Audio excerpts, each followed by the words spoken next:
আসসালামু আলাইকুম প্রিয় দর্শক, অন্য মঞ্চের আলাপচারিতায় আপনাদের সকলকে স্বাগত জানাচ্ছি। প্রথমে আপনার দর্শকদেরকে শুভেচ্ছা, সালাম, নমস্কার দিয়ে রাখি। আপনি যে প্রশ্নটা করেছেন যে সীমান্তে যে হত্যা হচ্ছে, এইভাবে চলতে থাকলে এই বাংলাদেশ অস্তিত্ব থাকবে না। এই বাংলাদেশ কয়েক ভাগে বিভক্ত হয়ে যেতে পারে। একটি হিন্দু রাষ্ট্র হয়ে যেতে পারে, একটি খ্রিস্টান রাষ্ট্র হইতে পারে, আর একটা যে তৌহিদি জনতার জন্য একটা মুরগির খোপ থাকতে পারে। যেভাবে চুলকাইতেছে এইভাবে যদি এটা কন্টিনিউ করে, এই যে লিল্লাঘর যারা কালকে যদি এক সপ্তাহ পরে যদি মাদ্রাসায় চাউল চাঁদা বাদা না যায়, ভাতে মারা যাবে, তারা বলে ভারত দখল করবে। কোন দেশে বাস করেন? এই দেশের কোটটাই আলা আপনার আমার মতো মৌলবীরা সারাদিনই স্বপ্ন দেখে ভারত দখল। আরেক মৌলানা কেউ আদনান যে দুদিন পরে বিয়ে করে আর সারে ক্রিকেটার থেকে আলেম হয়ে গেছে।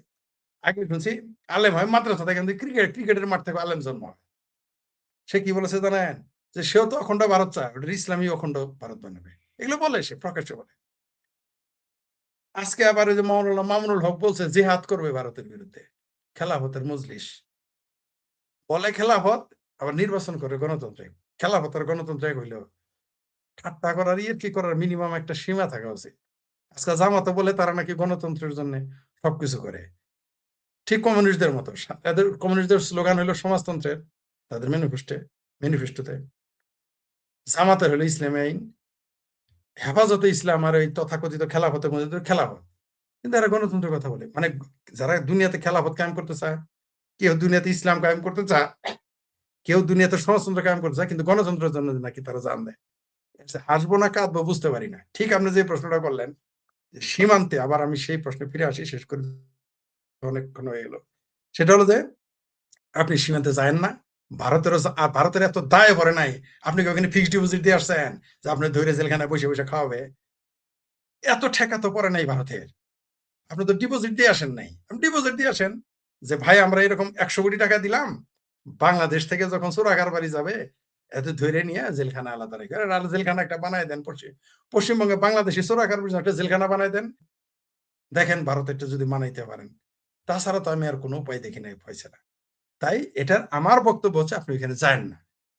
আপনি জানেন যে ওইখানে গেলে বিপদ। কেন আপনি যান? খাবেন ভারতের, গালি দিবেন ভারতকে। হায় হায়, কপাল ভালো বার্মা ভারত না। ঠিক আছে? মানে ভারতটা বার্মার মতো না। তাইলে দেখতেন 14 লাখ 12 লাখ পাঠাইছে না মুসলমান রোহিঙ্গা। ওই ওই যে 25 কোটি মুসলমানের ঘেঁটি ধরে বিদায় করে দিত বাংলাদেশ আর পাকিস্তানে। যদি বার্মার মতো চিন্তা চেতনা থাকতো ভারতের। আল্লাহ বাঁচাইছে, আল্লাহ রক্ষা করছে বাংলাদেশে এবং ভারতের মুসলমানদের, যে ওইখানে একটি গণতান্ত্রিক রাষ্ট্র আছে, একটি সংবিধান আছে ধর্মনিরপেক্ষ। অবশ্য বাংলাদেশের মুসলমান ভারতের ধর্মনিরপেক্ষতা চায়, কিন্তু বাংলাদেশে ওইটা আবার হারাম। আবার ভারতের মুসলমানরা আবার মাশাল্লাহ, বাংলাদেশের মুসলমানরা আবার ভারতের মুসলমানরা তো 2 কদম আগে নিকেল গে। ও বহুত শেয়ার জামালপুরে পাগলা ভারতের মুসলমান। ডিমের হলে 5টায় কিনে 3টায় বেছে। এরা সকল কিছু ভারতের সংবিধান নিয়ে সবকিছু করবে, আবার বলবে যে ইসলামের সাথে সংঘর্ষ করে সংবিধান মানবো না। তখন আর মানবো না, জাতীয় সঙ্গীত গাইবো না, তারপরে ভারত মাতা কিছু বলবো না। ওটা নাকি ইসলাম বিরোধী। তো ইসলামে কি ধর্মনিরপেক্ষতা আছে? কারণ ওই ধর্মনিরপেক্ষতার কথা বলে সুবিধা হওয়া যায়। ওইটা জামালপুরে পাগলা। তো এই যে জামালপুরে পাগলা হওয়া বাদ দেন, যে আপনি সীমান্তে যাবেন আর ভারত আপনার জামায়াতের করে খাওয়াবে, পড়াবে, হাসপাতালে রাখবে, জেলে রাখবে, ওই আশাটা করেন না। জি জি জি, প্রক্সি। কারণ আপনি দেখেন পাকিস্তানের আয় রোজগার কোথা থেকে আসে? সন্ত্রাস এবং জঙ্গিবাদ উৎপাদন ও রপ্তানি, এছাড়া তো তার আয় নাই। আফিমের কিছুটা উৎপাদন, কিছুটা উন্নত আফগানিস্তান থেকে আনা, ওটা তখন বন্ধ হয়েছে। এই যুদ্ধ করা, আকাম কুকাম করা, সন্ত্রাস এবং জঙ্গিবাদ উৎপাদন এবং রপ্তানি করা, এছাড়া তারা কি করে আমাকে বলেন? যুদ্ধ যত হবে, যেমন ধরেন যারা লাঠিয়াল ভাড়ায় খাটে, গুন্ডা পান্ডা, তারা তো চাইবে গন্ডগোল থাকুক। যত গন্ডগোল থাকবে তারা না তত ভাড়া কাটতে পারবে। তো বাংলাদেশে যদি কোনো কারণে যুদ্ধ হয় আর 71 সনের পরাজয়ের সেই 93,000 সৈন্য হাত তুলে ভারতের সামনে, আহা তবে হিন্দুস্তান, আহা তবে হিন্দু, তাদের সামনে যে তারা হাত পা গুটিয়ে লেজ গুটিয়ে বসেছিল হাঁটু গেড়ে, সেই পরাজয়টা তো তারা ভুলতে পারতেছে না। তারা যে কোনো মূল্যে এই প্রতিশোধটা নিতে চায়। এখন দেখলো যে পাকিস্তান যদি লাহোর থেকে ইসলামাবাদ থেকে সুদূর বুদুর করে, তাহলে দিল্লি তো ওগুলো দখল করে নিবে। কারণ তারা যতবারই গেছে ততবারই ঠেলা খাইছে। কিন্তু বাংলাদেশের মানুষজন বাঙ্গ মুমিনেরা জানে পাকিস্তান প্রতিবারই জিতছে। এরা শুধু একটা কথাই বলতে পারতেছে না যে ৭১ও পাকিস্তান জিতেছে। এটা শুধু বলতে পারতেছে না। এটা বলতে একটু সমস্যা হয়ে যাচ্ছে। মানে যতবার যুদ্ধ হয়েছে ততবারই নাকি ভারতই হারছে আর পাকিস্তান জিতছে। এরকম বাংলাদেশের মানুষের বোধ।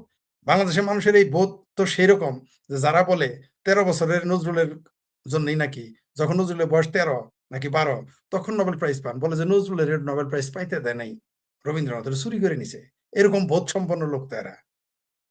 এরাই তো, যেমন এরা এই বোধ সম্পন্ন লোক যে ভারতবর্ষ নাকি তৈরি করছে মুসলমানেরা। ইসলাম আসলে ১৫০০ বছর হয় নাই। ভারতের ইতিহাস হলো ৬-৭ হাজার বছর আগে।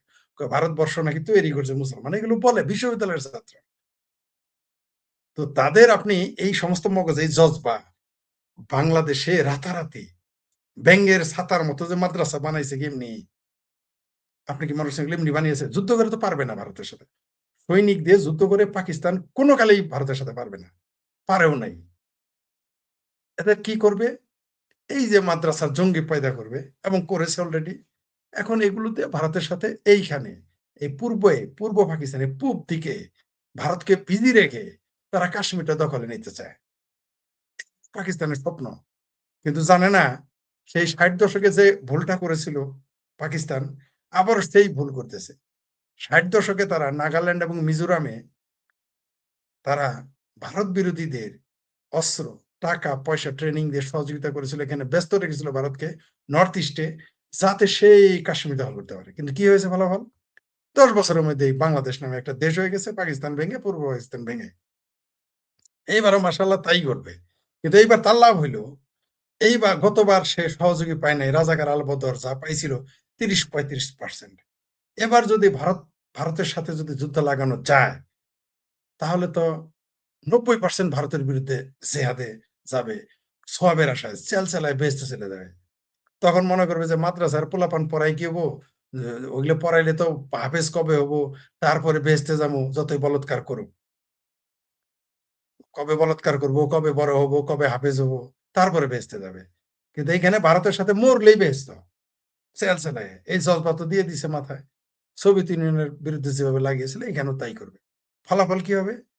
বাংলাদেশ একটা যুদ্ধের ক্ষেত্র হবে। আমরা মানে শিলপাটায় ডলাডলি, আমরা মরিচ হিসেবে কর্মসারা হবে। পাকিস্তান দেখতেছে যে আমার বিপদ এবার বাংলাদেশের উপর দিয়ে যাক। কারণ পাকিস্তান সংসদে যেদিন বলেছিল হামে বাংলাদেশ বানা দো, হামে বাংলাদেশ বানা দো। এই কথাটা বাংলাদেশে পাকিস্তানের সহ্য হলো, বাংলাদেশের পেয়ারা পাকিস্তানিদের সহ্য হয় নাই। তাই তারা ভারতের সাথে একটা যুদ্ধ করার যে জজবা পয়দা করেছে তারাও মুখিয়ে আছে। জামাতের নেতা তো আবু তাহের নাকি ফাহের বলেছে তো যে তাদের ৫০ লক্ষ রেডি। আবার শিবির বলে তাদের ১ কোটি রেডি। জামাত শিবির না, খোদ বিএনপির ভিতর থেকে সবাই চলে যাবে এই জিহাদে। শতকরা ৯৯% যাবে বিএনপি। আরেকটা দলের নাম বললে আবার একটু শরম পাইতে পারেন বা আমরাও শরম পাইতে পারি। আওয়ামী লীগেরও ৬০% লোক আর ৭০% লোক ভারতের বিরুদ্ধে জেহাদের জন্য প্রস্তুত। নিশ্চিত থাকেন আপনারা করবে যদি ভারতের সাথে যুদ্ধ লাগে। তারাও দেখবেন তখন ৭১ এ পরাজয়ের প্রতিশোধ নিতে যাবে। যদিও এখন মনে করতেছে তারা আওয়ামী লীগ। অপ্রিয় হলেও এই কথা সত্য। আপনি ১০ জন আওয়ামী লীগের লোকের সাথে কথা বলেন, দেখেন তারা কি বলে। এখনো কিন্তু আপনি খেয়াল করেছেন কি? আর ইরানের আর পাকিস্তানের এই খায়েশটা আরো বেড়ে গেছে। এই যে ইরানের সময় যে জজবা, ভারতের ভিতরে ইরানি জজবা, বাংলাদেশের ভিতরেও খোমেনি জজবা যে পয়দা হয়েছে, এতে আরো পাকিস্তান বেশি আশাবাদী। যদি ভারতের সাথে লাগে, সে স্বপ্ন দেখতেছে ভারতকে টুকরো, টুকরো করে ফেলবে। এই স্বপ্নে পাকিস্তান বিভোর। তাই বাংলাদেশকে সে পার্টনার হিসেবে নিয়েছে। আর কালকে আমার সাথে সাইফুল বাতেন টিটু, সে সাবেক সেনা সদস্য। আমরাও জানি, সেও বলেছে যে বাংলাদেশের সেনাবাহিনীতে এই মুহূর্তে হিজবুত তাহরির, জঙ্গিবাদী চেতনা, টিটিপি এর খোদ আফগানিস্তানের চেতনা ভরপুর গিজ করে সেনাবাহিনীতে। শুধু সাধারণ সৈনিক না, সরাসরি সেনাবাহিনীর কর্মকর্তারাই এখন হিজবুতি জজবা, জামাতি জজবাতে বুঁদ হয়ে আছে। তারাও হয়তো যুদ্ধের জন্য তৈরি হইতে পারে। যুদ্ধ তার করবে না, জেহাদ। কারণ যুদ্ধে আপনি কোনদিনই পারবেন, কোন অঙ্কে ভারতের সাথে যুদ্ধ আপনি পারবেন না। এখন জেহাদ তো আলাদা জিনিস। চেলচেলায় বেহেশতে চলে যাবে। তাহলে আর টাকনুর নিচে কাপড়ও কাটতে হবে না, মাথায় টুপিও রাখতে হবে না, নামাজও পড়তে হবে না। কোন সমস্যা নাই। শুধু আপনি ভারতের ভিতরে জেহাদ করবেন আর চেলচালায় চলে এই স্বপ্নে তারা করতে পারে জেহাদ। কিন্তু জানে না এইবারও পাকিস্তানটা আরেকবার ভাঙবে, এমনকি সাথে বাংলাদেশও ভেঙে যেতে পারে। এইদিকে যাচ্ছে আমাদের বাংলাদেশ। পাকিস্তান ওই চুক্তিটা করতে আসছে। শুভেন্দু অধিকারী ওইখানে যখন পাশ করেছেন, ওইখানে যখন মমতাকে ফেল করিয়ে, শুধু মমতার দলকে ফেল করে নাই, খোদ মমতাকে ফেল করিয়েছে। এবং আমাদের রফিকুল ইসলাম ভুইয়াই বলেছেন শুভেন্দু ২ জায়গা থেকে পাশ করেছে, মমতাকে হারিয়েও। তো এই কারণে দেখলো যে আইএসআই এর যে ওইখানে বাসা ছিল, মানে আমাদের যেমন মৌমাছির চাক ছিল আইএসআই এর, সেটা তখন ধোঁয়া দিয়ে দিয়েছে বিজেপি, ওটা তো আর টিকবে না। তাই আইএস এর সব বদমাইশগুলো, আইএসআই এর সব জঙ্গিগুলো, আইএসআই এর যত সাপোর্টার, তাদের অফিসিয়াল সহ সব এখন বাংলাদেশে ঘাঁটি করেছে। খবর নেওয়ার জন্য এই পাকিস্তানের স্বরাষ্ট্রমন্ত্রী এসেছে। পররাষ্ট্র উপদেষ্টা ২ কদম আগে নিকেল গেয়া উনি বলেছেন, কাঁটাতারের বেড়া দেখে আমরা ভয় পাই না। ভয় পাও না তো চেঁচাও কেন? কাঁটাতারের বেড়া দিছে তুমি উদ্বেগ প্রকাশ করো কেন? আর ওই যে উনি বলছে সীমান্তে হত্যা বন্ধ করবে, আমাদের কেসি গেট ভাইয়া বলেছে। কেসি গেট ভাইয়ার এটা বলে দিতে পারে না? তোমরা গরু চোরেরা, মুরগি চোরেরা, শাড়ি চোরেরা, চিনি চোরেরা, পিঁয়াজ চোরেরা, কাঁচামরিচ চোরেরা, তোমরা ভারতের সীমান্তে যাও না। এটা বলে না কেন? কি কারণে বলে না? ভারত জুজুর ভয়, আবার বলে আমরা ভয় পাই না। আমরা শেখ হাসিনাকে অনেক ক্ষমতাবান মনে করি, কিন্তু এত ক্ষমতাবান তা আমরা ওলি সাহেবের কাছ থেকে জানলাম। আমরা জানি যে শেখ হাসিনা বাংলাদেশের জন্য খুবই ক্ষমতাবান, যে কোনো সময় নির্বাচন হলে তিনি প্রধানমন্ত্রী। কিন্তু আমরা এতদিনে জানলাম শেখ হাসিনার যে আরো যোগ্যতা আছে, আমরা এটা জানতাম না আসলে। যদি আমাদেরকে মানে আমাকে শেখ হাসিনার দালাল বলা হয়, শেখ হাসিনার দোসর বলা হয়, আওয়ামী লীগের দোসর বলা হয়, আমিও জানতাম না শেখ হাসিনা এত ক্ষমতাধর। ধন্যবাদ কর্নেল মিস্টার অলি আহমেদ, আপনাকে ধন্যবাদ আমাদের শেখ হাসিনার এই যোগ্যতা সম্পর্কে আমাদের জানানোর জন্য। তাহলে এই যে আপনারা বললেন শেখ হাসিনা কিছুই না, কোনো ক্ষমতা নেই, যিনি পশ্চিমবঙ্গের একটা ভারতের মতো একটা বড় রাষ্ট্রের একটি রাজ্যের মুখ্যমন্ত্রী পাল্টাইতে পারেন, তাহলে বাংলাদেশে তিনি কি কি করতে পারবেন এবার আপনি বুঝে নেন। আপনারা এনে বলেন তার কোনো ক্ষমতা নাই, দেশে আওয়ামী লীগ নাই, ছাত্রলীগ নাই, তাহলে কি দাঁড়াইলো? কর্নেল অলির আরেকটা বিশেষণ যুক্ত করে নেন, তিনি পেয়ারা পাকিস্তানি, এটাও যুক্ত করে নিন সেই সাথে। সাদিক কায়েম কি ছাত্রলীগ করে নাই? আমার ভাবির পোলা সার্জিস মলম কি শেখ হাসিনার নামে বক্তব্য দেয় নাই? আমাদের আসিফ সার কি বঙ্গবন্ধু নিয়ে রচনা লেখে নাই? তখন কেমনে বুঝবো? মুখোশটা উন্মোচিত হইতে একটু সময় লাগছে। বঙ্গবন্ধু তো দিতেই পারে। বঙ্গবন্ধুকে যারা হত্যা করছে তারাও তো খেতাবপ্রাপ্ত হয়েছিল বঙ্গবন্ধুর দ্বারা। যারা বঙ্গবন্ধুকে খোদ বঙ্গবন্ধুকে হত্যা করে ফেলেছে, তারা কি বঙ্গবন্ধুর দ্বারা খেতাব ছিল না? বরং এই খেতাবধারীদের এখন আমাদের সন্দেহ হয়।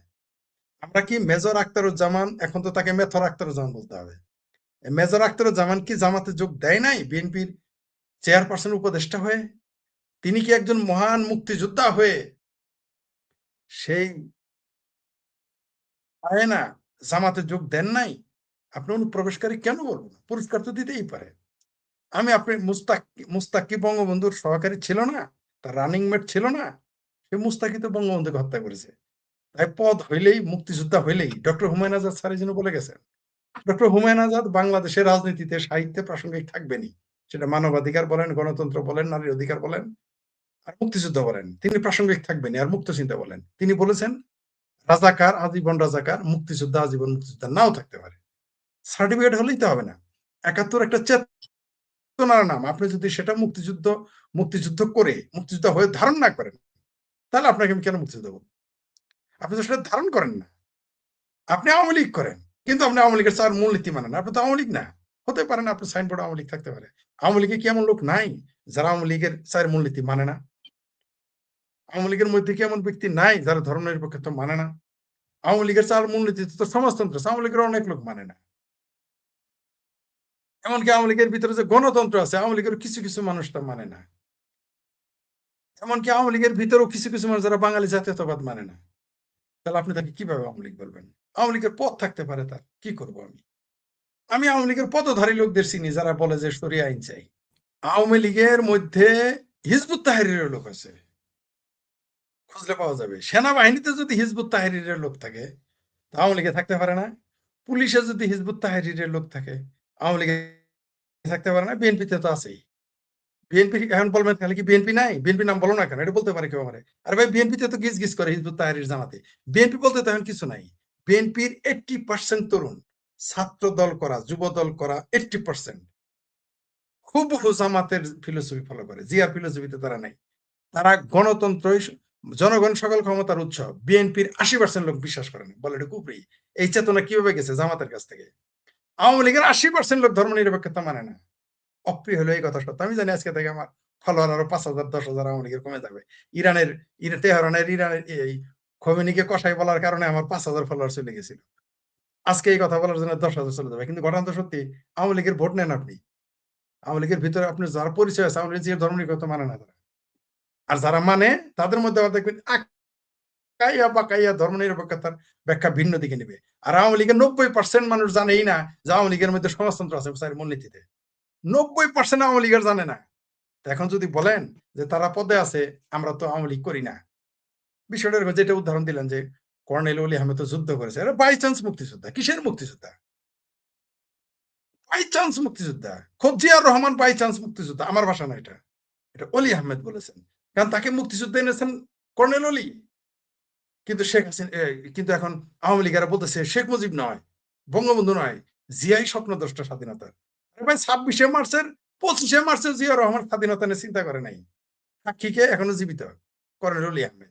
কর্নেল অলি আহমেদের ভাষা যে তিনি চিটাঙে যাচ্ছেন অস্ত্র খালাস করতে। তাহলে তার মাথায় যদি বাংলাদেশের ৭১ থাকতো, তার মাথায় যদি বাংলাদেশের স্বপ্ন থাকতো, সে কিভাবে খালাস করতে যায়? ভাগ্যিস বাইসে আছে অলি আহমেদ, এবং অলি আহমেদ এই কথাটা স্বীকার করেছে। এটা আমরা পড়েছিলাম স্বাধীনতা ৭১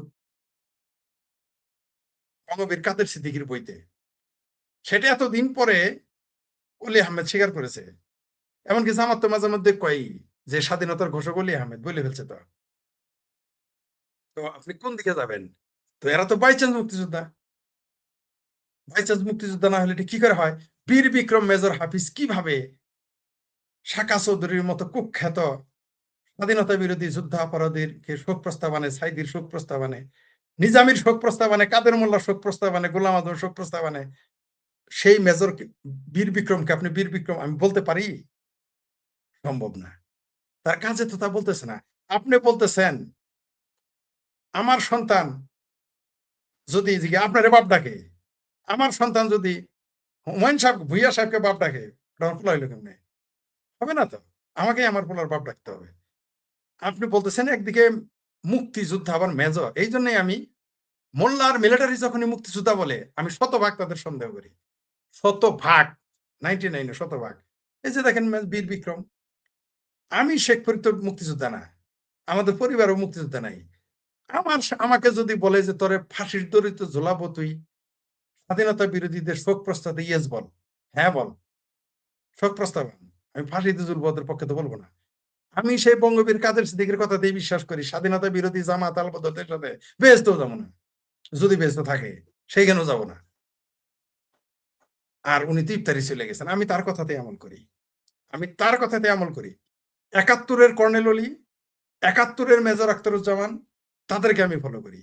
এই যুগের মেজর আখতারুজ্জামান, এরা মেথর আখতারুজ্জামান। এই যুগে কর্নেল ফর্নেল, এরা এই যুগের কর্নেল অলিকে আমরা ফলো করি না। আমরা ৭১-এর কর্নেল অলিকে ফলো করতে পারি, ৭১-এর মেজর আখতারকে ফলো করতে পারি। এখন আমরা এটা করতে পারি না। কি করে সম্ভব? আপনি জামাত ইসলামে যোগ দেন, জামাতের পাশে বসেন। কি করে সম্ভব? আপনার মায়ের হত্যাকারী, আপনার পিতার হত্যাকারী, আপনার মাকে ধর্ষণকারী, বোন ধর্ষণকারী, কন্যা ধর্ষণকারী, এমনকি যার বিরুদ্ধে আপনি যুদ্ধ করেছেন তার সাথে।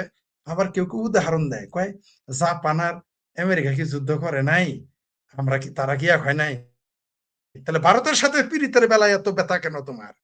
ভারত তো তোমার মায়েরও ধর্ষণ করে নাই, তোমার বোনেরও ধর্ষণ করে নাই, তোমার খালারও ধর্ষণ করে নাই, তোমার হাসুরি হাঙ্গা করে নাই, তোমার লোকও মারে নাই। সে ভারতের সাথে তোমার বিরোধিতা করা লাগবো। আর পাকিস্তান ৩০ লাখ হত্যা করলো, অগণিত নারী ধর্ষণ করলো, তার সাথে আমার গাইডে বিরোধ করতে হবে? আইরে যুক্তি! মানে আসলে হৃদয় থেকে পেয়ারা পাকিস্তান তোলা যায় না।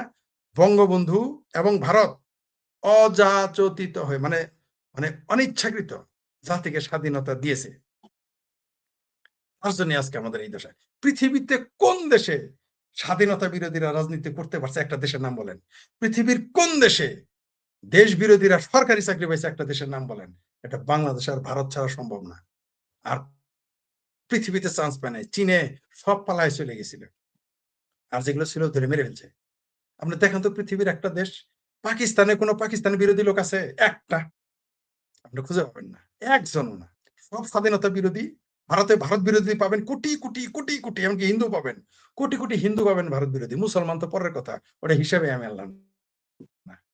বাংলাদেশে এরকম বহু মুসলমান পাবেন যারা পেয়ারা পাকিস্তানি এত কিছু করার পর ভাই ভাই যুদ্ধ, যুদ্ধ নাকি ভাই ভাই, তাদের নিয়ে কি বলবো? তো যার কথা বললেন কর্নেল অলি সাহেব, তিনি তার কথায় প্রমাণ হলো আমাদের জননেত্রী শেখ হাসিনা অনেক শক্তিশালী। তিনি শুধু বাংলাদেশের ক্ষমতা পরিবর্তন করতে পারেন না, তিনি পশ্চিমবঙ্গের ক্ষমতাও পরিবর্তন করতে পারেন কর্নেল অলি আহমেদের ভাষায়। ধন্যবাদ তাকে শেখ হাসিনার এই যোগ্যতা সম্পর্কে আমাদের ধারণা দেওয়ার জন্য। এত বড় যোগ্য শেখ হাসিনা আমরা জানতামই না। ধন্যবাদ তাকে। ছোট্ট একটা খবর, কিন্তু আমার কাছে খুব বিস্ময় লেগেছে এবং অবাক লেগেছে। দেখেন খবরটার হেডলাইনটা যদি আপনারা দেখেন, 1.5 বছরে 15 বিচারপতির বিদায়, অন্যদের জন্য সতর্কবার্তা। কি ঘটেছে? 2024 সালের নভেম্বর থেকে 2026 সালের এপ্রিল, মাত্র 1.5 বছরে এই সংক্ষিপ্ত সময়ে হাইকোর্ট বিভাগ থেকে বিদায় নিয়েছেন 15 জন বিচারপতি। তাদের কেউ স্বাভাবিকভাবে অবসরে যাননি। ফ্যাসিস্ট সরকারের দোসর হিসাবে ভূমিকা রাখা, দুর্নীতি ও নিয়ম ও ক্ষমতার অপব্যবহারের অভিযোগ ওঠায় এই বিচারকদের বিদায় নিতে হয়। 5 আগস্টের পরে সবচেয়ে বড় মবের ঘটনা ঘটেছিল প্রধান বিচারপতিকে নিয়ে। প্রধান বিচারপতি ওবায়দুল হাসান শাহীন, তাকে কেন্দ্র করে তিনি একটা ফুল কোর্ট সভা ডেকেছিলেন। বলা হয় এই ফুল কোর্ট সভাটি ওবায়দুল হাসান শাহীন বিচারপতি তিনি ডেকেছিলেন ইউনূস সরকারকে অবৈধ ঘোষণা করার জন্য। এরকম একটি আলাপ অন্তত প্রচলিত আছে। এবং এরপর মবের আয়োজন করা হয় হাইকোর্টমুখী। সেই তখনকার যেহেতু 5 আগস্ট পরবর্তী শক্তির একটা স্পিড রয়ে গেছে, ওই ছাত্র নামধারী, তখন মাঠ থেকে সত্যিকার অর্থে ছাত্র যারা তারা উঠে যাচ্ছে, কিন্তু ছাত্র নামধারী যারা পরে ধান্দায় জড়িত হলো, এনসিপি করলো বা সমন্বয়ক সেজে সারা দেশে একেবারে ইউনিট ভাগ করে নিয়ে চাঁদাবাজি করলো, টেন্ডারবাজি করলো, নিয়োগ বাণিজ্য করলো, ওই গ্রুপটা তারা মবে নেমে পড়ে প্রধান বিচারপতিকে সরানোর জন্য এবং আলটিমেটলি প্রধান বিচারপতি পদত্যাগ করতে বাধ্য হন। সিচুয়েশনটা এমন হয়েছিল, বাধ্য হয়েছে। আচ্ছা, সেই সময় প্রধান বিচারপতিকে সরানো হয়েছে। পরে বাংলাদেশের নজিরবিহীনভাবে এবং অকল্পনীয়ভাবে আসিফ নজরুল আইন উপদেষ্টা, বলতে পারেন তার হাত ধরেই আরো বেশ কয়েকজন বিচারপতি সরে যেতে বাধ্য হয়েছিলেন। সেই খবরটাই আমাদের সামনে। সংশ্লিষ্টরা বলছেন উচ্চ আদালতের বিচারপতিদের এমন অপসারণ অন্যদের জন্য একটি বড় সতর্কবার্তা। এখন তো মানে উচ্চ আদালতের বিচারপতিরা যদি কখনো রাজনৈতিক ভাবে অনুগত হয়ে পড়েন, কিছু তো বলার থাকবে না, তাই না? সুপ্রিম জুডিশিয়াল কাউন্সিলে অভিযোগ বিচারাধীন অবস্থায় পদত্যাগ করে বিদায় নিয়েছেন 5 জন বিচারপতি। অভিযোগ প্রমাণিত হয় অপসারণ করা হয়েছে আরো 3 বিচারপতিকে। আওয়ামী লীগ আমলে নিয়োগ পাওয়া 2 অতিরিক্ত বিচারপতিকে আর স্থায়ী করা হয়নি। এছাড়া বিচার কাজে বিরত থাকাকালীন চাকরির বয়স 67 বছর পূর্ণ হওয়ার অভিযোগ নিয়ে অবসরে চলে গেলেন 2 বিচারপতি। জানতে চাইলে সুপ্রিম কোর্টের রেজিস্ট্রার জেনারেল মোহাম্মদ হাবিবুর রহমান সিদ্দিকী তিনি বলেন, জুলাই গণ অভ্যুত্থানের পর অনিয়মের অভিযোগে ছুটিতে পাঠানো 12 বিচারপতির মধ্যে 10 জন আর বিচার কাজে ফিরতে পারেননি। একজন বিচারপতির বিষয়ে এখনো সুপ্রিম জুডিশিয়াল কাউন্সিল তদন্ত চলছে। একজন বিচারপতির বিরুদ্ধে তদন্ত করার মতো কোনো আলামত খুঁজে না পাওয়ায় তিনি বিচার কাজে ফিরে এসেছেন। 2 বিচারপতির বিরুদ্ধে অভিযোগ অনুসন্ধান পর্যায়ে থাকা অবস্থায় পদত্যাগ করেছেন। এ হলো বাস্তবতা। এখনো সুপ্রিম জুডিশিয়াল কাউন্সিল তদন্তাধীন রয়েছে বিচারপতি শেখ হাসান আরিফের বিষয়টি। ছুটিতে পাঠানো 12 বিচারপতির মধ্যে একমাত্র বিচারপতি এস.এম. মনিরুজ্জামানের বিরুদ্ধে অভিযোগ প্রমাণিত না হয় তিনি বিচার কাজে ফিরে এসেছেন।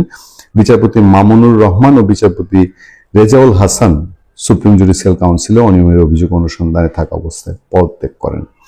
ফলে বাংলাদেশের উচ্চ আদালত, আমাদের এখানে যারা সিনিয়র আইনজীবীরা আলোচনায় আসেন, তারা প্রত্যেকেই আফসোস করেন যে উচ্চ আদালতের জামিন প্রক্রিয়া কি হচ্ছে, এখন জামিন শুনানি কি হচ্ছে। বিচারক অনেক সময় জামিন শুনানিতে অনাগ্রহ প্রকাশ করেন। আবার প্রধান বিচারপতি তিনি যে আছেন তার কাজকর্ম ব্যাপারে অনেকে অনেক রকম জানতে চান, অনেক রকম খোঁজ খবর রাখতে চান। তো সব মিলিয়ে বাংলাদেশের উচ্চ আদালত সবকিছুর পরেও বাংলাদেশের মানুষের আস্থার শেষ ঠিকানা। এই শেষ ঠিকানাটাতে মানুষ যাচ্ছে, যারা জামিন পায় না তারা সেখানে গিয়ে প্রতিকার চায়, প্রতিকার পায়ও কখনো কখনো। কিন্তু এই যে দৃষ্টান্তগুলো, এত অল্প সময়ে মাত্র মানে 1.5 বছরের মধ্যে 15 জন বিচারপতির বিদায়, এটা পৃথিবীতে বিরল ঘটনা ছাড়া আর বোধহয় কিছুই না। বালেন শাহ মার্কিন প্রেসিডেন্ট ট্রাম্পের বিশেষ দূত সের্গিও গোরকে মিটিং দেন নাই, অর্থাৎ তার সাথে দেখা করেন। এটা নিয়ে বাংলাদেশের ইউটিউবাররা নানান ধরনের ভিডিও বানাচ্ছে, এক একজন খুবই এগুলা ব্যাখ্যা করছে, বাহবা দিচ্ছে। যার যেই বিষয় জানা নাই সেটা নিয়েও পাণ্ডিত্য দেখাচ্ছে। আসুন আমরা আসলে এই বিষয়গুলো একটু জানি এবং তথ্যের আলোকে বিচার করে দেখি যে নেপালের প্রধানমন্ত্রী বালেন শাহর এই কাজটা কি প্রজ্ঞাপ্রসূত না ছেলে মানুষই। আমি খুব বেশি বিশ্লেষণ করব না, আসলে বিশ্লেষণ করার তো আসলে অত সময় নেই, ছোট ছোট ভিডিও। আর আমার যারা দর্শক তারা বিশ্লেষণ আমার চেয়েও ভালো করেন, আমি সেটাই দেখছি। কিন্তু যেটার ঘাটতি আছে সেটা হলো আমাদের কাছে যথেষ্ট তথ্যের ঘাটতি আছে। বিভিন্ন তথ্য যদি আমি আপনাদেরকে ধরিয়ে দেই, আপনারা নিজেরাই এটা বুঝতে পারবেন যে আসলে বিষয়টা কি। এবং আমরা আরো কিছু জিনিস জানি আসলে কূটনীতিতে কোনটা কিভাবে কাজ করে, আর কূটনীতিতে রিসেন্ট প্রবণতাগুলি কি বা শেষ প্রবণতাগুলি কি, ইতিহাসের এক সময় কি ছিল, এখন কি ছিল, আমরা সেগুলো একটু তথ্যের ভিত্তিতে যাচাই করে দেখি। প্রথমে একটা কথা বলা দরকার, যেটা হলো নেপাল, শ্রীলঙ্কা, পাকিস্তান, বাংলাদেশে গত কয়েক বছরে সরকার পরিবর্তন হলো তো, এবং প্রতিটা সরকার পরিবর্তনের সাথেই মার্কিন যুক্তরাষ্ট্রের ইনভলভমেন্টের কথা শোনা যায়। এবং বাংলাদেশের ক্ষেত্রে আমরা এটা প্রমাণিত বলতে পারি এই অর্থে যে প্রেসিডেন্ট ট্রাম্প স্বয়ং সাক্ষী দিয়েছেন যে ওনার মুখ থেকে আমরা $29 মিলিয়ন কথাটা শুনি যে বাংলাদেশে সরকার পরিবর্তনের জন্য ওনারা $29 মিলিয়ন ব্যয় করেছেন। এবং পরবর্তীতে আমরা আরো অনেক তথ্য জানি, আজকে আমার ভিডিওর বিষয় সেটা নয়, কিন্তু এটা তো প্রমাণ হয়ে যায়, তাই না? আমি অভিযোগ আকারে বলছি কেন, কারণ হলো যে এখানে সত্য মিথ্যার চেয়েও গুজব এগুলো অনেক বড় ব্যাপার হয়ে দাঁড়ায়। ইমরান খানের সরকার পতনের ক্ষেত্রে ইমরান খান নিজে বলেছিল, ওই যে ডোনাল্ড লু, যে ইউএস অ্যাসিস্ট্যান্ট সেক্রেটারি, যে তার কথা বলেছিল যে ডোনাল্ড লু ইমরান খানকে ফেলে দিয়েছে, এটা ইমরান খান নিজে বলেছিলেন। যাই হোক, এখন যাহা রটে তাহা বটে। আর বাংলাদেশের ক্ষেত্রে তো সেটা প্রমাণিত, কারণ বাংলাদেশ যখন তাদের রাষ্ট্রপ্রধান স্বীকার করেন সেটাকে তো আপনি একেবারে আর ভিন্নভাবে ধরে নেওয়ার কোনো কারণ নাই। একটা জিনিস দেখবেন, এই যে 4টা দেশে সরকার পরিবর্তন হলো, 4টা দেশই কিন্তু এই তারা যেই আঘাতটা পেল বা যেই ধরনের একটা এনার্কি হলো সাময়িক, প্রত্যেকটা দেশ কিন্তু সামলে উঠেছে। পাকিস্তান মতো করে, পাকিস্তানে অনেক দুরবস্থা আছে, সেটা অবশ্য ভিন্ন কথা। শ্রীলঙ্কা সামনে উঠেছে, নেপাল সামলে উঠেছে। কিন্তু পার্থক্য হলো বাংলাদেশ একটা চিরন্তন দুঃখের মুখে পড়ে আছে এখন পর্যন্ত। চিরন্তন বলতে বুঝাচ্ছি যে যদি আওয়ামী লীগ ক্ষমতায় এসে বা শেখ হাসিনা ক্ষমতায় এসে এই দেশটাকে যদি আবার রাইট ট্র্যাকে না আনে, তাহলে কিন্তু বাংলাদেশবাসীর কপালে দুঃখ আছে এবং এই দুঃখ গভীর থেকে গভীরতর হতে থাকবে। বাংলাদেশের ব্যর্থতাটা বলার জন্য এই কথাটার অবতারণা করা। দেখুন, বাংলাদেশের ব্যর্থতাটা এই জন্য হয়েছে যে অন্য কোনো দেশে কিন্তু ওই যে মুক্তিযুদ্ধের পক্ষের বিপক্ষের শক্তি নাই, পাকিস্তানেরও নাই। পাকিস্তানে সবাই কিন্তু আপনার ওই মোহাম্মদ আলী জিন্নাকে কিন্তু জাতির পিতা মেনে কিন্তু সেই রাষ্ট্রটা চালায়। পিনাকির মতো কোনো মানে আপনার কি বলে অনলাইন সন্ত্রাসী কি বলে সেটা, মানে সেই দেশের জাতির পিতাকে সরোয়ার্দির বডিগার্ড এগুলা বলে না। নেপালেও নাই, শ্রীলঙ্কাতেও নাই, শুধু বাংলাদেশে রয়েছে একটা বড় সংখ্যক স্বাধীনতা বিরোধী জঙ্গি মৌলবাদী গোষ্ঠী, যাদের সাথে মার্কিনীরা হাত মেলানোতে বাংলাদেশের ওই স্থায়ী একটা ক্ষতি হলো, আর সমস্যাগুলোর সমাধান হচ্ছে না। ফলে আমরা যে বিশেষ একটা ধ্বংসের মুখে পড়লাম, এটার মূল কারণ হলো আমাদের দেশে স্বাধীনতা বিরোধীদের অবস্থান। আমরা যদি স্বাধীনতা বিরোধীদের নির্মূল না করি বা তাদের রাজনৈতিক এবং অর্থনৈতিক ক্ষমতা শূন্য না করি, তাদের যদি আপনার সমাজে প্রভাব বিস্তার করার অবস্থা আমরা রেখে দেই, তাহলে কিন্তু বারবার আমাদের জাতীয় জীবনে এই সমস্যাটা ঘুরে ফিরে আসবে। আজকে মার্কিনীদের দ্বারা এসেছে, কালকে অন্য কারো দ্বারা আসবে। ফলে আমাদের ওই জায়গাটা কিন্তু সবসময় মনে রাখতে হবে যে বাংলাদেশ বিশ্বের বুকে একমাত্র একটা বিশেষ দেশ যেখানে স্বাধীনতা বিরোধীরা মুক্তিযুদ্ধ বা স্বাধীনতা হয়ে যাওয়ার পরও মূলধারার চেয়ে বেশি বিকশিত হয়েছে। সমান বিকশিত হলেও না হয় একটা কথা ছিল। যাই হোক, এই নোটটা রেখে আমি পরবর্তী পর্যায়ে চলে যাই, যেটা আজকের ভিডিওর মূল আলোচনা, যে বালেন্দ্র শাহ এটা কি কাজটা কি ঠিক করলেন।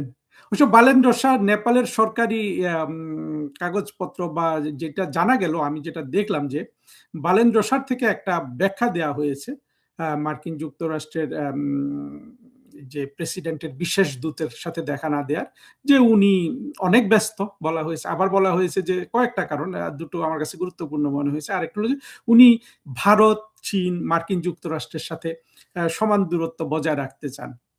আরো কি একটা কারণ দেখানো হয়েছে, ওটা অতটা আমার কাছে তেমন কিছু মনে হয়নি গুরুত্বপূর্ণ। যদি বালেন্দ্র শাহ এই মার্কিন যুক্তরাষ্ট্র, নেপাল, চীন সেগুলোর সাথে আপনার এই ধরনের পরাশক্তি বা আঞ্চলিক শক্তির সাথে যদি উনি সমান দূরত্ব বজায় রাখতে চান, তাহলে উনি যে আইসোলেশনের সিদ্ধান্ত নিলেন এটা ঠিক হয়নি। অর্থাৎ আইসোলেশন কি, উনি নাকি শর্ত দিয়েছেন যে এরকম যে মানে প্রধানমন্ত্রী বা প্রেসিডেন্ট লেভেল বা মন্ত্রী লেভেল উনি দেখা করবেন, কিন্তু এর চেয়ে নিচে হলে তিনি দেখা করবেন না।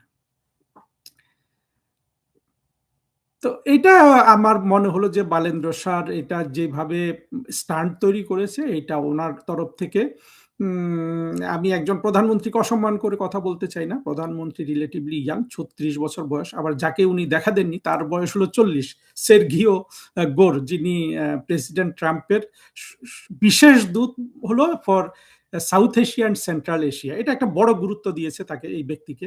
ওনার বয়স হলো 40 মাত্র, এবং তাকে নয়াদিল্লিতে ভারতের রাষ্ট্রদূত নিয়োগ করেছে। অর্থাৎ মার্কিন প্রেসিডেন্ট যে ভারতকে অত্যন্ত গুরুত্ব দেন, এটাও কিন্তু একটা প্রমাণ যে তার বিশেষ দূত, যেটা উনি মধ্য এশিয়া এবং দক্ষিণ এশিয়া বিশেষ দূত নিয়োগ করেছেন, তাকে আবার নয়াদিল্লিতে রাষ্ট্রদূত করেছেন।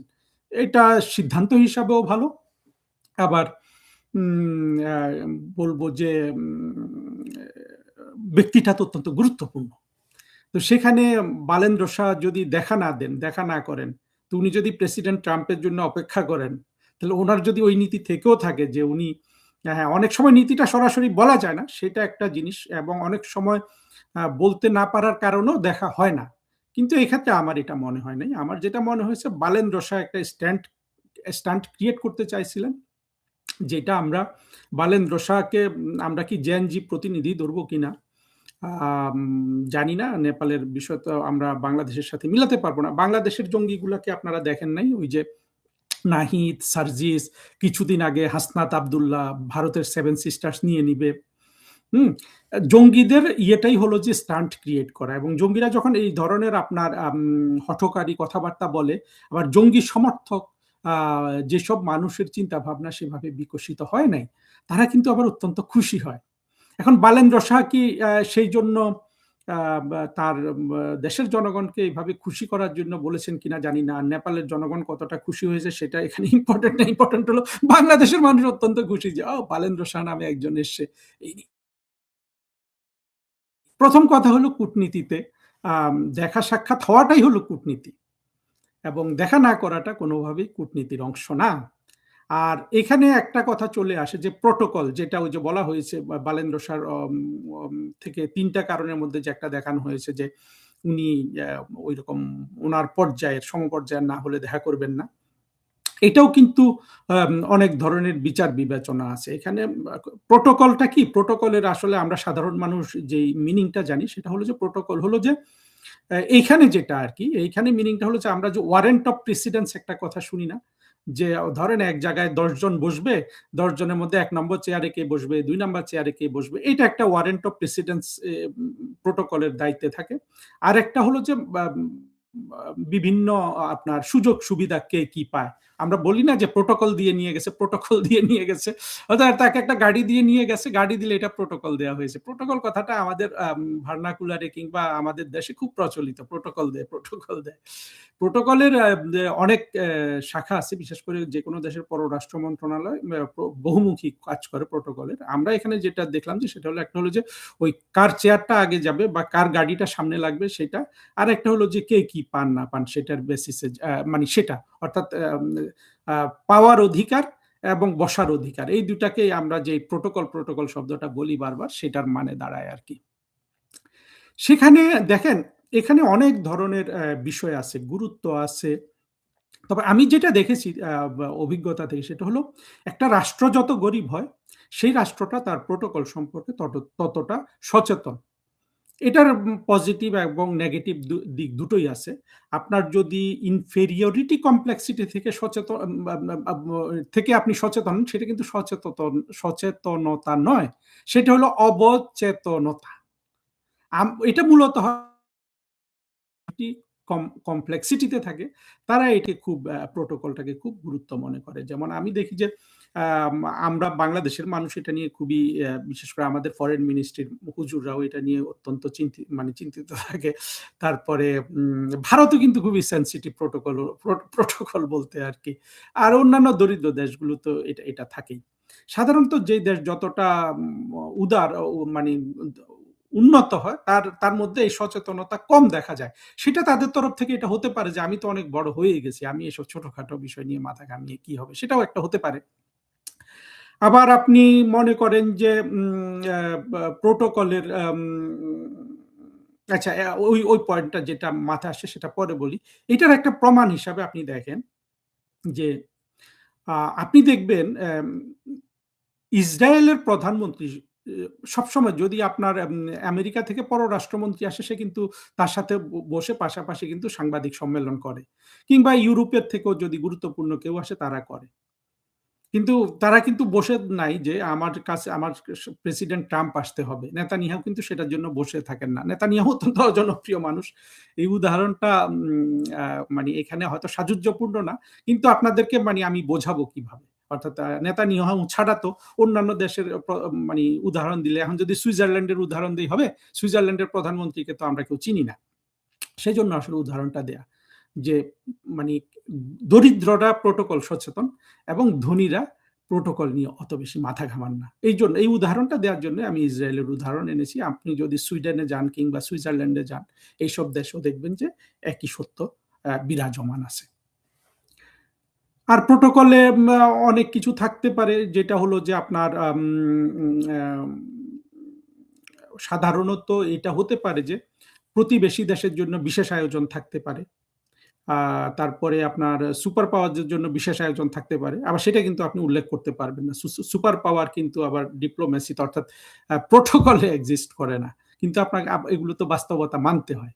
তো বালেন্দ্র শাহ কোনো বাস্তবতাই কিন্তু উনি পাত্তা দেননি। আমার কাছে মনে হয়েছে যে বালেন্দ্র শাহ যেহেতু বয়স কম, উনি ওই সার্জিস নাহিদ, বালেন্দ্র শাহকে আমি জঙ্গি বলছি না, উনি নেপালের মেয়র, কাঠমান্ডু শহরের মেয়র ছিলেন। তো সেগুলো ঠিক আছে, কিন্তু একটা জিনিস তো মানতে হবে যে নেপাল দেশটা দীর্ঘদিন ধরে দরিদ্র অবস্থায় পড়ে আছে, এর কোনো অর্থনৈতিক উন্নতি নাই।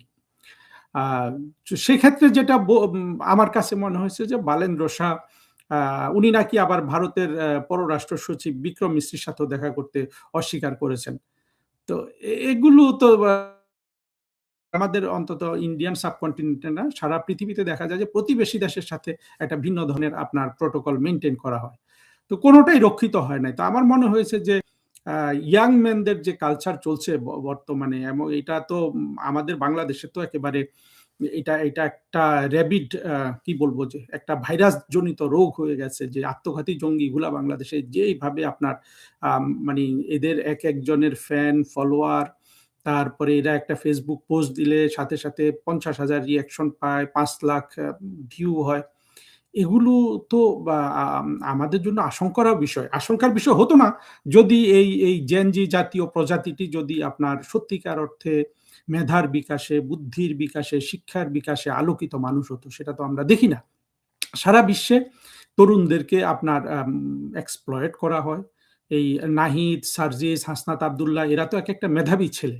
এগুলা যদি জামাতের খপ্পরে না পড়তো, এদের যদি অর্থের অভাব বা যে কোনো কিছুর অভাবে ওরা যখন হাই স্কুলে পড়ে বা ওদেরকে কলা মূলা দিয়ে শিবির যদি আপন করে না নিত, হ্যাঁ, বা ওদের বাবা মা যদি ওদেরকে যথাযথ আপনার ছেলে হিসাবে বা মেয়ে হিসাবে মানুষ করতে পারতো, তাহলে তো এগুলা দেশের সম্পদও হতে পারতো। সেটা না হয়ে এক একটা হয়েছে আত্মঘাতী জঙ্গি। ওদেরকে অল্প বয়সের, ওদেরকে তো আসলে দোষ না দিয়ে সমাজের দোষ দেওয়া যায়, পিতামাতার সম্পর্ক, পরিবারের অবস্থা, মানে কোন দুরবস্থার কারণে এগুলা জামাতের হাতে পড়েছে। আমরা জানি যে জামাত শিবিরে এরা সাধারণত দরিদ্র বা ইত্যাদি। একটা ছেলে নাকি শিবিরে ঢুকলে তার আর কোনো কিছু চিন্তা করা লাগে না, সে মেধাবী হলে শিবিরই ব্যবস্থা করে দিবে তাকে আমেরিকায় গিয়ে পিএইচডি করতে। তো এইরকম যদি একটা ব্যবস্থা থাকে, তাহলে তো এই শিবিরের খপ্পরে তো পড়বেই। পড়ে এক একটা দেখেন এখন এক একটা নিজে অ্যাটম বোমা হয়ে গেছে, রাষ্ট্রটাকে কিভাবে ক্ষতি করছে। বালেন্দ্র শাহর ওইটা এরকম ছেলে মানুষই আরো হতে পারে। আরেকটা হলো যে ইয়াংদের এক্সপ্লয়েট করা, এটা প্রেসিডেন্ট ট্রাম্পের মধ্যেও দেখা যাচ্ছে। আমি যখন প্রেসিডেন্ট ট্রাম্পের আপনার ইয়েটা দেখি, তার যে মন্ত্রিসভা, তার যে যুদ্ধমন্ত্রী বা আপনার ডিফেন্স সেক্রেটারি, পররাষ্ট্রমন্ত্রী, এই যে এখন এই সের্গিও গোর, আমি কাউকে অসম্মান করছি না, কে পণ্ডিত সের্গিও গোর আবার লেখকও, বেস্ট সেলার বই লিখে ফেলেছে। তো 40 বছর বয়সে একটা বেস্ট সেলার বই লেখার তো তার বিশেষ যোগ্যতা আছে। কিন্তু মোটা দাগে দেখা যাচ্ছে প্রেসিডেন্ট ট্রাম্প অল্প বয়সী ছেলে মেয়েদেরকে খুব পছন্দ করেন, সব জায়গায় উনি তাদেরকে নেন। এটা কি উনি ওনার পার্সোনালিটিটা যাতে প্রিভেল করে ওদের উপর, ধমক দিয়ে কাজ করাতে পারেন, এগুলো কিনা থাকতে পারে। এগুলো নিয়ে বিশেষ চিন্তা ভাবনার বিষয় আছে আর কি। তো আমার কথা হলো যে অল্প বয়সে কেউ যদি মেধা যোগ্যতার স্বাক্ষর রাখে, সেটার একটা আপনি তাকে কাজে লাগাতে পারেন, ইয়ে করতে পারেন। কিন্তু রাষ্ট্র চালানো বা আপনার বড় বড় সিদ্ধান্ত নেয়া বা জনমত সাধারণত যেটার ফেভারে থাকে, পপুলারিজমের এগেনস্টে গিয়ে কাজ করা, সেটার জন্য কিন্তু আপনার বয়সের দরকার আছে, অভিজ্ঞতার দরকার আছে। আমি এখানে তারেক রহমান আর শেখ হাসিনার পার্থক্যটা দেখি।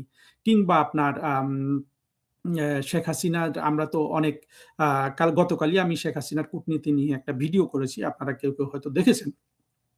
কিন্তু অল্প বয়সীরা না সবসময় পপুলিজমটাকে চয়েস করে। এখন বালেন্দ্র শাহর ঘটনাটা কি এটা কিনা।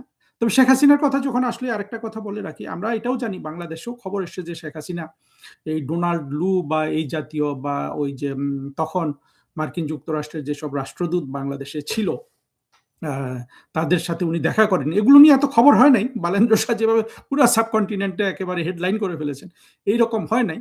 কিন্তু প্রধানমন্ত্রী শেখ হাসিনার ওই দেখা না করা সম্পর্ক আমার একটা অভিমত আছে। অভিমত হলো যে এই ক্ষেত্রে আসলে নীতিটা কি হওয়া উচিত, সেটা একটা গুরুত্বপূর্ণ বিষয়। নীতিটা হওয়া উচিত আপনার একেবারে ইম্পার্শিয়াল। অর্থাৎ আপনি যদি মনে করেন যে সুপার পাওয়ার ক্যাটাগরিতে আপনি যদি চীনের রাষ্ট্রদূতকে দেখা দেন, আপনি মার্কিন রাষ্ট্রদূতকেও দেখা দিবেন, মার্কিন রাষ্ট্রদূতের সাথে আপনার শত শত্রুতা থাকা সত্ত্বেও। এইটা হলো নিয়ম। এই নিয়মের ব্যত্যয় করলে সমস্যা হয় এবং এটা করা উচিত না। এখন প্রধানমন্ত্রী শেখ হাসিনার যদি আমি পররাষ্ট্রমন্ত্রী হতাম, আমি অবশ্যই ওনাকে বলতাম যে স্যার আপনি দেখা দেন, আপনি তো অমুক দেশের রাষ্ট্রদূতকে অ্যাপয়েন্টমেন্ট দেন, একে কেন দিবেন না। উনি বলতেন যে এখানে এই বিপদ আছে, সেটা আমরা আলোচনা করতে পারতাম। কিন্তু আমি ব্যক্তিগতভাবে যেটা বিশ্বাস করি সেটা হলো সবসময় নীতি হলো আসল প্রজ্ঞা। চালাকি চাতুর্য এগুলো কিন্তু আসলে প্রজ্ঞা নয়, নীতির বেসিসে। এই জন্য আমি সবসময় মুক্তিযুদ্ধের চেতনার উপর জোর দেই যে ওটা একটা ইউনিভার্সাল জিনিস, ওটা দিয়ে সারা পৃথিবী উন্নতি করেছে, সুতরাং ওটাকে আমার মানতে হবে, সোজা কথা। জঙ্গিরা সেটা মানে না, সেজন্য জঙ্গিদের দিকে আমাদের যাওয়া যাবে না।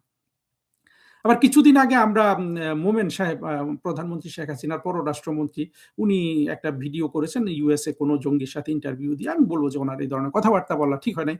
উনি বলতে চেয়েছেন যে শেখ হাসিনার মানে আমলাদের দিয়ে রাষ্ট্র চালিয়েছেন, মন্ত্রীদের তেমন প্রধানমন্ত্রীর সাথে দেখা সাক্ষাৎ করার সুযোগ ছিল না। এটা আবার যারা এখন কিছু কিছু আওয়ামী লীগের ভিডিও করছেন, যাদের হয়তো দর্শক আছে বা নাই, তারাও এটা বলছেন যে রাজনীতিবিদদের থেকে প্রধানমন্ত্রী শেখ হাসিনার একটা দূরত্ব তৈরি হয়ে গিয়েছিল, সেই জন্য এই আমলারা শেখ হাসিনার উপর প্রভাব বিস্তার করে এই বিপর্যয় তৈরি করেছে। আমার সেটা মনে হয় না। আমলারা প্রধানমন্ত্রী শেখ হাসিনার উপর আপনার প্রভাব বিস্তার করার কিন্তু একটা সীমা আছে। শেখ হাসিনাকে মনে রাখতে হবে যে শেখ হাসিনা কিন্তু এই পৃথিবীতে যত প্রেসিডেন্ট প্রাইম মিনিস্টার আছেন তাদের মধ্যে সবচেয়ে অভিজ্ঞদের একজন। তার কাছাকাছি অভিজ্ঞতা হয়তো পুতিন সাহেবের আছে দীর্ঘদিন রাষ্ট্র শাসনের ফলে, বা রাশিয়ার মতো দেশ সামলানোর ফলে। আর তো অনেকের নাই। এই যে প্রেসিডেন্ট ট্রাম্পের কয় বছরের রাষ্ট্র শাসনের অভিজ্ঞতা আছে? আমরা দেখছি না প্রেসিডেন্ট ট্রাম্প মানে চোখে মুখে খাচ্ছেন, দেখছেন না যে ইরানের সাথে 2 দিন যুদ্ধ করে ওনার গোলা বারুদ ফুরিয়ে গেছে, এই জন্য উনি যুদ্ধ বন্ধ করে রেখে দিয়েছে।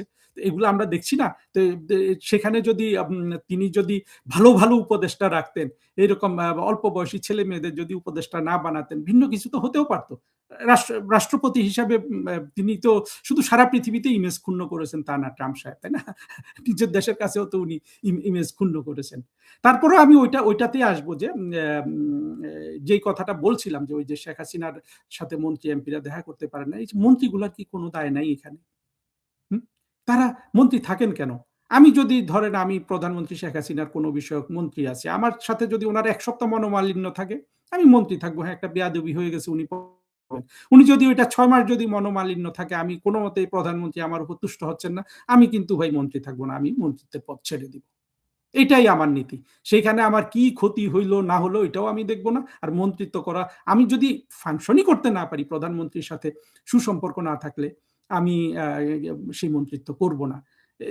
দেখেন, আমি যখন আরো অনেক কথা আসলে এখানে চলে আসে, সেগুলো ভিডিওটার যেই অর্থে করতে চাচ্ছিলাম সেই দিকে যাচ্ছে না, ওই আলোচনাটা আরেকদিন করব। কিন্তু আমি মনে করি যে এখানে 2 তরফেরই মানে মন্ত্রীদের দায়টাও কিন্তু তাদের বুঝতে হবে। তারা শুধু বলবে না আমি প্রধানমন্ত্রীর সাথে দেখা করতে পারি না। কেন তারা দেখা করতে পারেন না?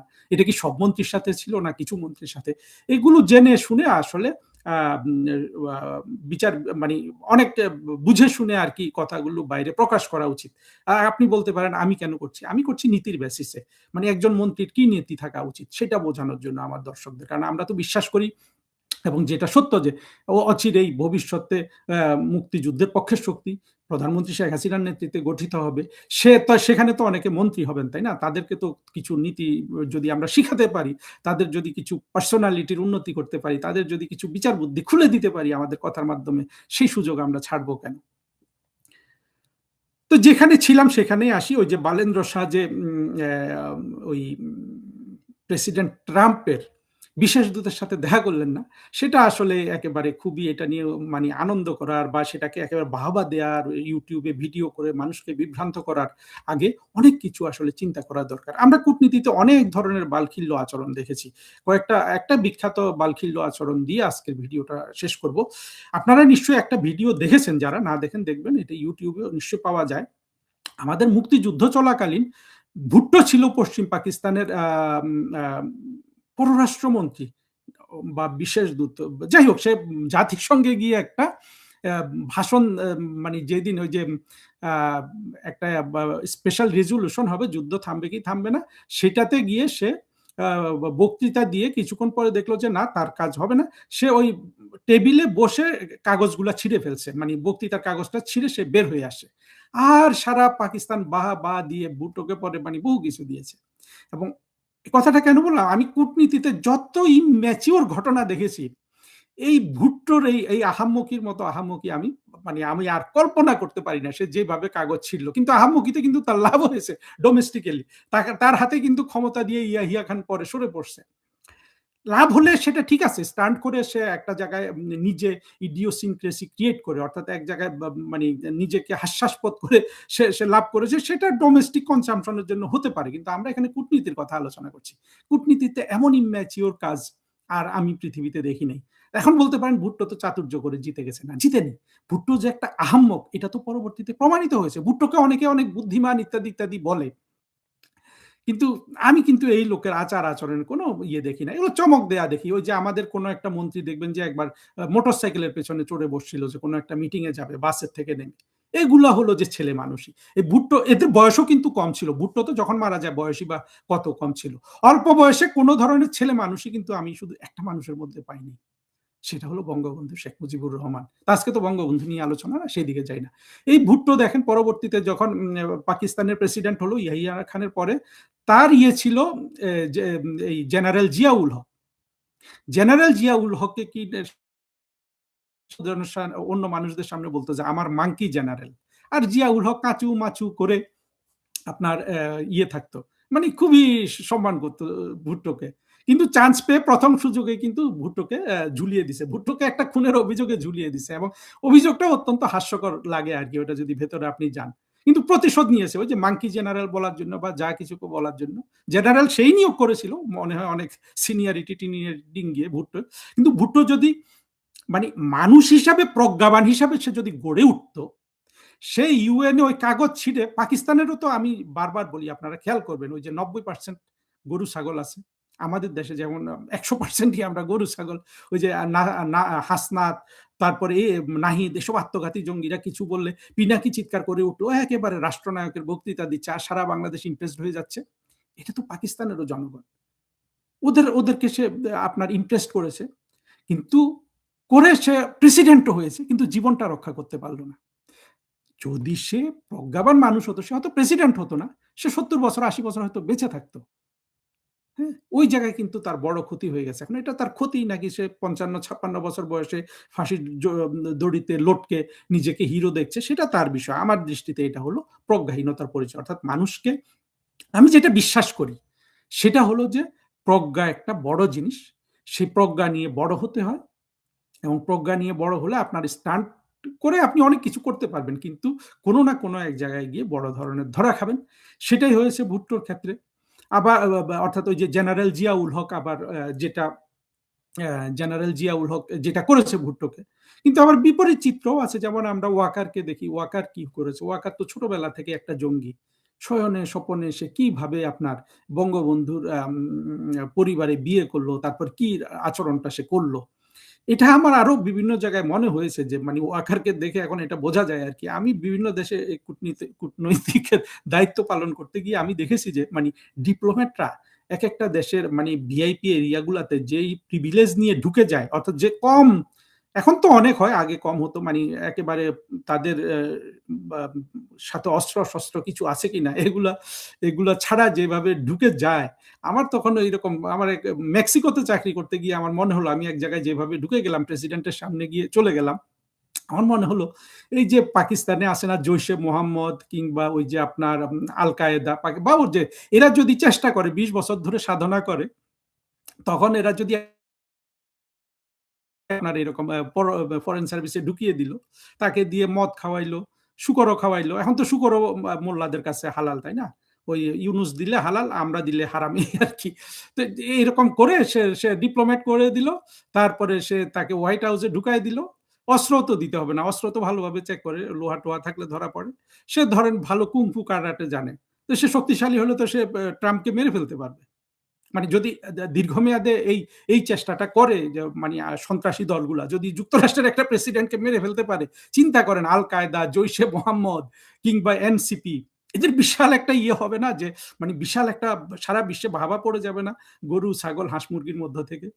এটা কিন্তু এটা করতে পারে, এটা আমার মনে হচ্ছিল এই মানে বিভিন্ন দেশে গিয়ে আমার এটা মনে হয়েছে, মানে যখন আমি ডিপ্লোম্যাট হিসেবে কাজ করেছি, সেই কাজটাই কিন্তু এই ইয়ে করলো এই ওয়াকার। একেবারে ছোটবেলা থেকে জঙ্গি হিসাবে সে একেবারে ইরাদা করে বসেছিল যে শেখ মুজিবের ফ্যামিলিতে বিয়ে করব এবং ওদেরকে ক্ষমতা থেকে নামাবো। চিন্তা করেন, যে জিনিসটা আমি মনে মনে ভেবেছিলাম যে একটা আল কায়েদা জঙ্গি করবে, সেটা আমার ঘরের একজন জঙ্গি করে ফেললো। যাই হোক, মূল আলোচনায় চলে আসি। এখানে অনেক হয়তো অপ্রাসঙ্গিক কথা বলেছি, মনে হয় অপ্রয়োজনীয় কিছু বলি নাই। সেটা হলো যে বালেন্দ্র শাহকে ওই গোরের সাথে দেখা করতে না দেওয়াটা, এটা নিয়ে বাহবা দেওয়ার কিছু নাই।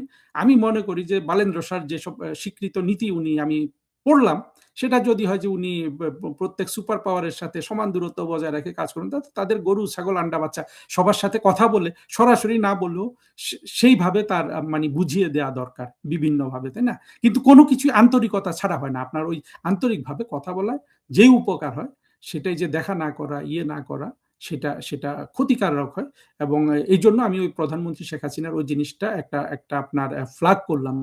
যদি উনি দেখা না করেন মার্কিন যুক্তরাষ্ট্রের দূতাবাসের সাথে, উনি যদি ইন্ডিয়ান অ্যাম্বাসেডরের সাথে দেখা করেন, চীনের অ্যাম্বাসেডরের সাথে দেখা করেন, ওনার মার্কিন যুক্তরাষ্ট্রের অ্যাম্বাসেডরের সাথেও দেখা, মানে তাকে মিটিং দেওয়া দরকার ছিল। এইসব ক্ষেত্রে আপনি প্রোটোকলই আপনি নীতিটাই অনুসরণ করবেন। আপনি ওই অন্য কিছু অনুসরণ করলে এইটা লাভের চেয়ে ক্ষতি বেশি হয়। ধন্যবাদ।